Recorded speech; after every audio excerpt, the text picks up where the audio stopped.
Hi guys! Welcome sa aking vlog. So, ngayon kakarating lang ng ating SeaBank ATM card.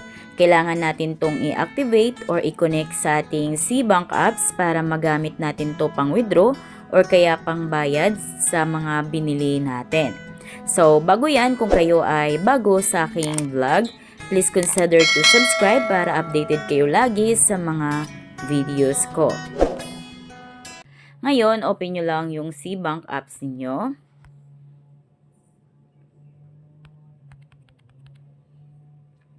Ayan, nakapag-login na tayo.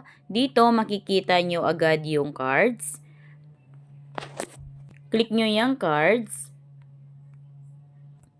Pagka-click nyo ng card, makikita nyo na agad yung physical card ninyo dito. May nakalagay na Activate Now. Click nyo yung Activate Now. Then, dito, pwede kayong mamili kung i-enter nyo ba yung code manually or kung kaya para mas mabilis, scan QR code nyo na lang. So, dito guys, pag-deliver ng inyong SeaBank ATM card, so may kasama yung papel. So, pakita ko sa inyo. Ayan, so ito yung papel na kasama ng ATM card niyo. So, makikita nyo dito yung step by step na gagawin niyo para ma-activate nyo yung inyong SeaBank ATM card. So, of course, mag-login kayo din yung cards. Then, physical card, may nakalagay na activate. So, yan yung clinic natin kanina. Then, andito din yung number. So, itong number na ito, yan yung pwede ninyong ilagay manually kanina doon.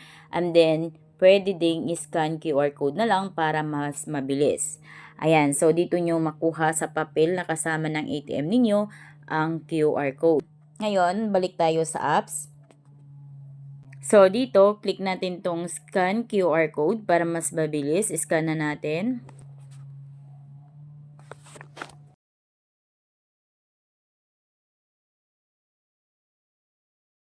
Ayan, so na-scan na natin yung QR code natin.